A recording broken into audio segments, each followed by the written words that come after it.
Let me ask you something. Have you ever wondered if your apparent lack of progress is part of a bigger mechanism at play? A profound invitation for you to look deeper? You've probably heard 1,000 times that your thoughts create your reality, or that your inner world is the blueprint of your outer world. But let's be honest. When you've got your nose pressed against the glass, waiting for even a glimmer of change, it can be maddening to hear those phrases repeated one more time. Still, there's a crucial insight hidden within that frustration. An insight that can break your entire experience wide open and usher in the reality you've been painstakingly striving for. So settle in. This conversation is meant to feel intimate because it is. It's just you, me, and that quiet voice of knowing inside you. The one that's been nudging you forward even when you feel like giving up. Over the next several sections, we're going to explore a 5-step system that covers everything from brainwave states, to transcending duality, to redefining what manifestation even means. And by the end, my hope is that you'll realize something unexpected. The very state of frustration you've been fighting is exactly the fuel needed for your next phase of profound transformation. Ready? Let's dive in.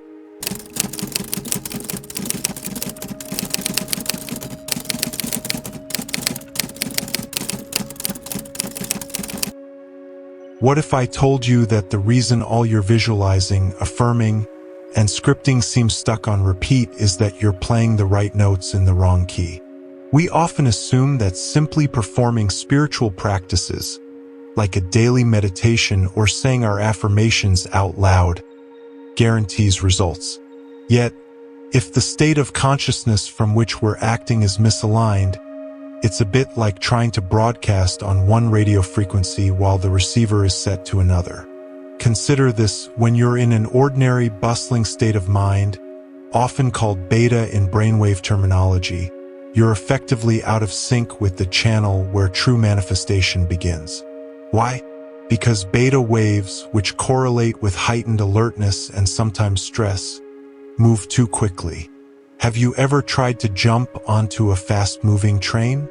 It's nearly impossible. Now compare that to theta waves, which pulse at about 4 to 8 Hz. Theta is a slower, deeper frequency linked to states of relaxation, drowsiness, creativity, and deep meditation. It's where your subconscious is more malleable, what some spiritual traditions call the door of heaven or the gateway to the subconscious. In a profound line of scripture, a man can receive nothing unless it is given to him from heaven. John 3 verse 27. There's a subtle code at work. Heaven, in this context, is not an external place. It's a state of being. It's that soft, receptive mode where you surrender your frantic attempts at control and finally align with the flow of creation.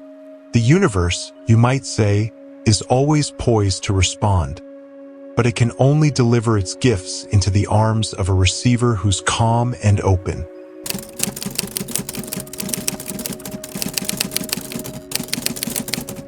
Now, maybe you grew up in a high-stress environment. Maybe your day-to-day life is so crowded with deadlines, family obligations, or plain old worry that you find it impossible to imagine yourself as relaxed. Believe me, I get it. I was once so wound up in my own tension and fear that I forgot what genuine calm felt like. But let me pose a question. How often do you prioritize doing nothing? Literally nothing. No phone, no scrolling, no Netflix on in the background, zero external input. As a famous teaching goes, "Be still and know that I am God." Psalm 46 verse 10. When you practice the art of being still, be it simply staring at a blank wall, sitting quietly with your eyes closed, or taking a few deep, mindful breaths, you start to inch closer to that theta zone. Can feel uncomfortable at first. Your mind might protest, but something miraculous begins to happen when you choose to rest in stillness. the world's frantic pace drops off, and your inner universe expands. Here's the catch. The universe will mirror your state. If you're tense, worried, or desperate, you're effectively locked out of the creative dimension where new realities take shape. Conversely, if you align with that tranquil undercurrent, heaven or theta brainwaves, you're effectively turning the cosmic key that unlocks a new level of manifestation. 1. Daily silence session. Dedicate at least 10 minutes each day to pure stillness. Set a timer, sit somewhere comfortable, and allow yourself to simply be. No phone, no distractions, no mantras. Just witness your breath and the silence within. 2. Check in before techniques. Before doing your affirmations or visualizing, ask yourself, am I relaxed enough to receive? If not, pause to breathe or use a quick relaxation method until you feel even a slight shift into calm. This may sound almost too simple to matter, but trust me, it's a monumental shift. It's as though your entire universe reconfigures to meet you at that place of peace. Because, ironically, you must be the energy of your desired reality before you experience it in full. Remember, a man can receive nothing unless it is first given to him from heaven. That heaven is the theta state, and all the spiritual work you do, whether that's manifestation or prayer, lives and thrives there. Ever feel like there's a part of you that actively works to sabotage your best efforts? You're not imagining things. In a sense, there's an old frequency or older version of you, a cluster of energies, beliefs, and emotional patterns that depends on your frustration to keep surviving. This version of you is not a cartoon villain lurking in the corner, but rather a leftover imprint created by your past experiences and conditioning. Because it once served a purpose, protecting you from perceived dangers or offering a sense of identity, it stubbornly clings to existence. It's almost as if you starred in a sci-fi movie where your twin lives in a parallel dimension, someplace we might whimsically call the spiritual plane. This twin, this old frequency, has grown accustomed to your old routines, your old pain, your old survival strategies, and it will do everything it can to maintain the status quo. That's why, ironically, the moment you choose to shift to a new frequency of possibility, your old frequency intensifies its efforts to discourage you. The trap of the wrong definition of manifestation. Let's talk about a common misunderstanding that the old frequency loves to exploit. Many people define manifestation as changing reality. If you can visualize strongly enough, pray faithfully enough, or affirm obsessively enough, your external reality must rearrange itself in real time. And if it doesn't, you quickly conclude that you must have failed. But what if you redefine manifestation as shifting your internal state so profoundly that you're no longer emotionally dependent on external proof? Think of it. The minute you anchor into the feeling of already having or already being what you desire, you stop looking to the outside world for permission to feel that way. Suddenly, you loosen the old frequency's grip because the old frequency thrives on you thinking, nothing has changed yet. Look around. Clearly, it's all for nothing. That line of thinking reaffirms separation, frustration, and disempowerment. But you are not separate from your reality. You are literally generating it from moment to moment. When you abide in the question, why hasn't reality changed yet? You are, in effect, continuing to create the same conditions. This explains why so many folks go through the motions, reading endless books, chanting affirmations like a parrot, or rearranging their diet and daily schedule, yet see no real shift. Remembering your wins. You might be thinking, but how do I trust any of this when I haven't seen a meaningful result yet? Let's get practical. Ask yourself, Haven't I manifested something before, even if it was small or unintentional? Maybe you were searching for a certain car online and then began seeing that exact car everywhere. Maybe you thought of a childhood friend and they suddenly messaged you out of the blue. Perhaps you were daydreaming about a new job and, in a twist of fate, an opportunity landed in your inbox. Go ahead, write down every instance where you suspect you played a hand in calling something into existence. And don't dismiss those experiences as small, because the universe doesn't grade your desires on a scale from easy to hard. If you manifested it, you manifested it. Period. By recalling these wins, you summon the frequency of success back into the present moment. You literally tap into your own cosmic scoreboard of evidence, which reestablishes your confidence and conviction. Why does conviction matter? Because conviction is faith in motion. It's not merely a mental idea. It's an energetic stance, and all creation flows from that stance. So by remembering, yes, I've done this before, you plant your feet firmly in a realm of possibility that says, I can do it again. Polarity, the third-dimensional trap. Let's explore one of the most widespread illusions human beings grapple with: duality. We grow up labeling everything as good or bad, right or wrong, success or failure, positive or negative. It's how society, culture, and language often frame our experiences.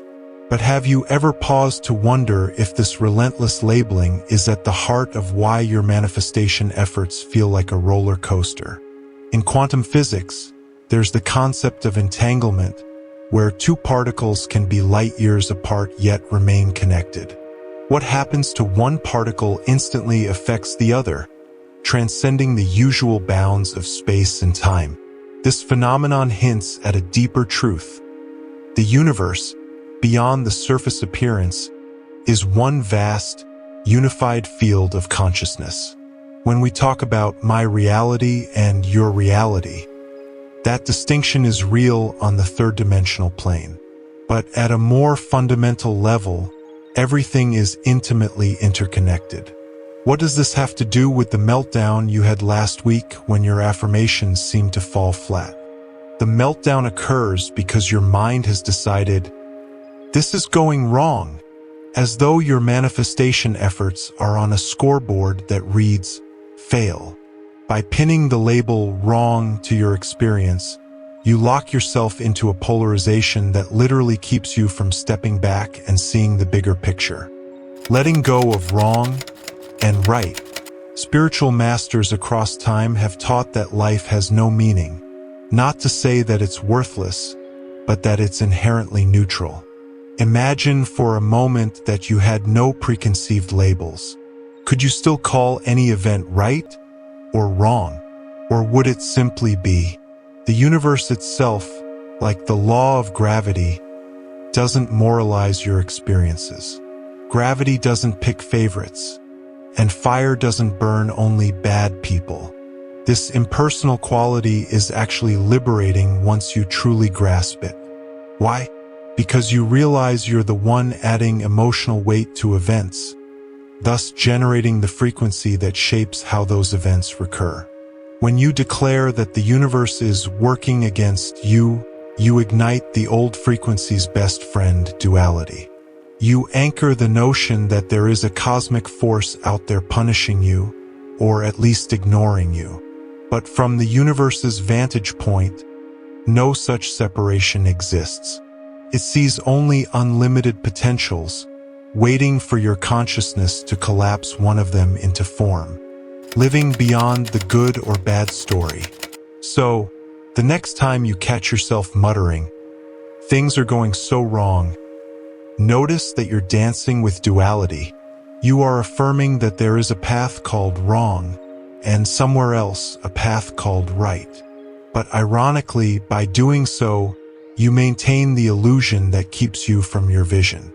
A far more powerful stance is to realize everything can be used as a stepping stone if you choose to interpret it that way. Realizing this is not about adopting a naive brand of positivity. It's about grasping that your labeling of experiences as bad or wrong is precisely what stalls you in place. Where you stand determines what you see. Have you ever considered that you're not really seeing the world as it is, but rather seeing it as you are?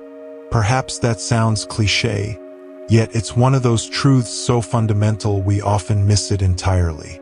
When you say, "This isn't working," it's your own personal vantage point speaking. And vantage points are not objective truths, they're flexible positions. If you move one step to the left or the right, metaphorically speaking, the entire picture in front of you changes. Take two people watching the exact same movie. One sees it as a brilliant metaphor for personal growth, while the other complains that it's slow and uninteresting. Same images, same sounds, completely different interpretation. So ask yourself, from what mental vantage point have I been judging my life? If your vantage point is anchored in fear, you'll see everything through the lens of obstacles and dangers. If it's anchored in trust and possibility, the same events suddenly appear as opportunities and synchronicities. As within, so without. We often hear the phrase, as within, so without, but rarely do we pause to grasp its full meaning. The universe you encounter is a delayed reflection of your inner state.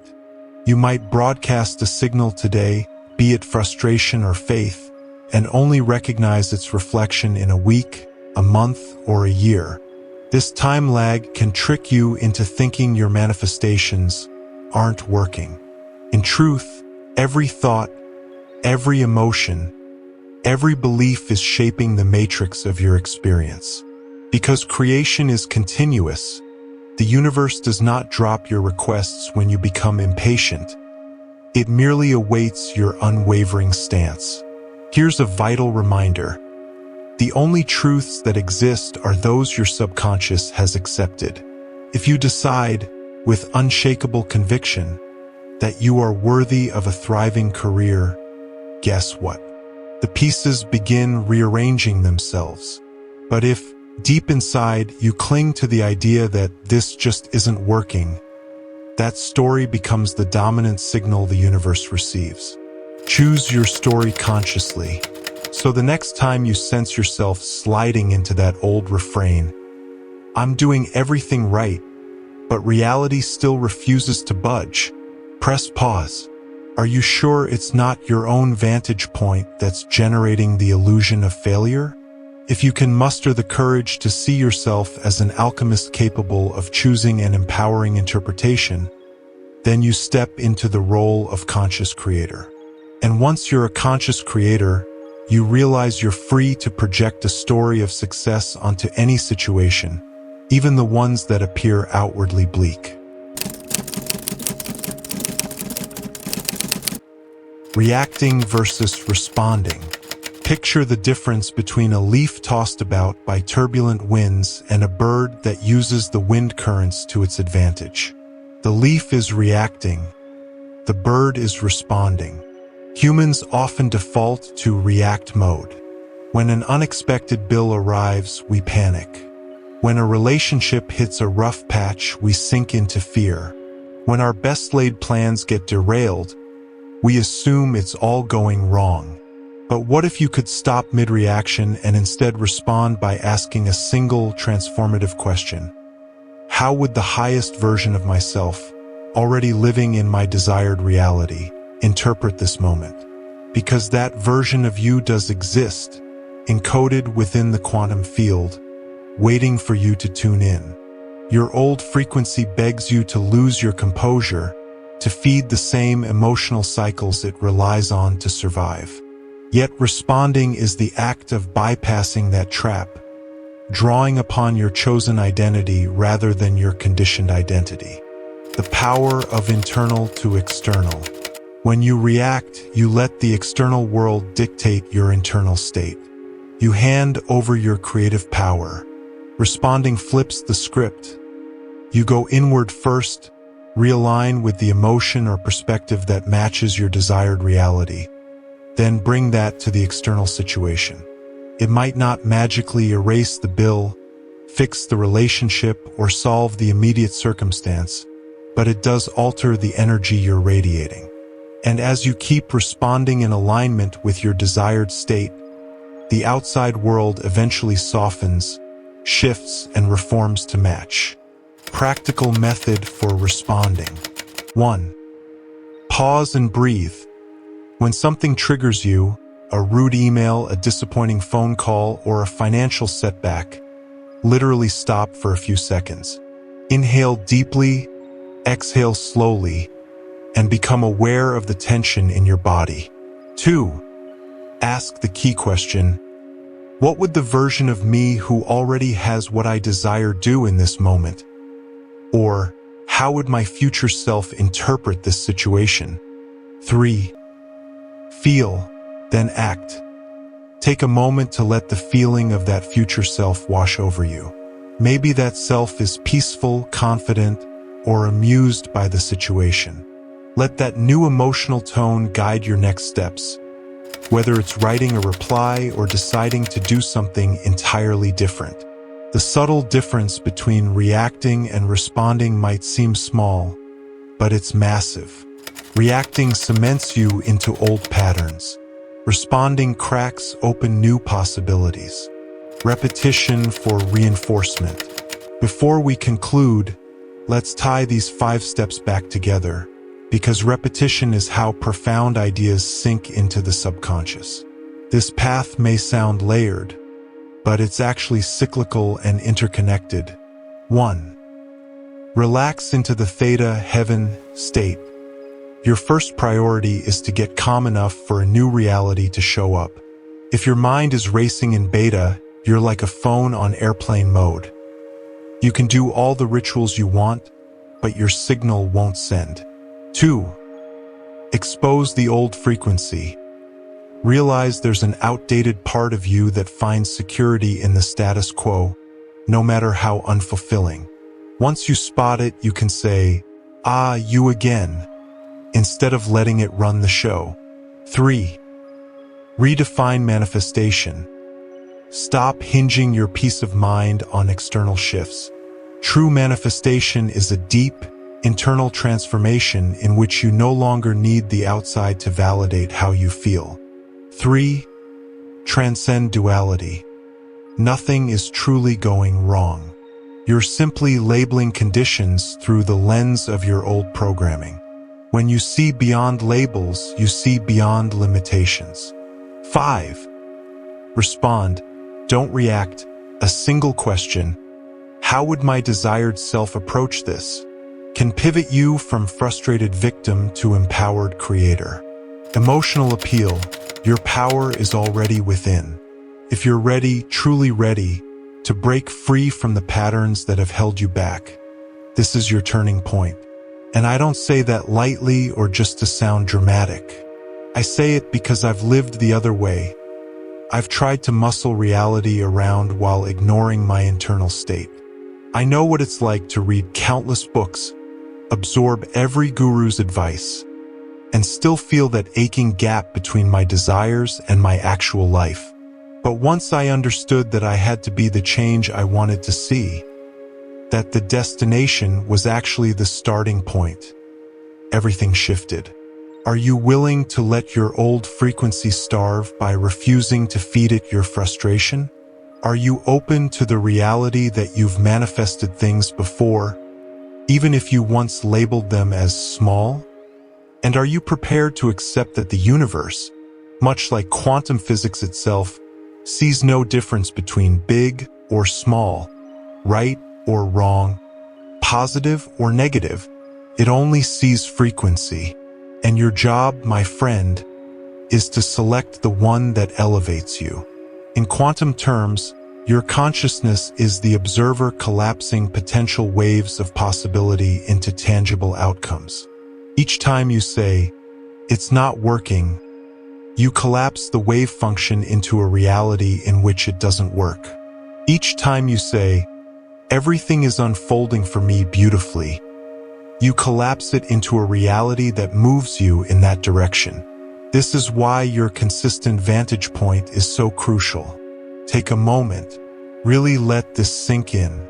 Out of all the content in the digital realm, you found your way here, to these words.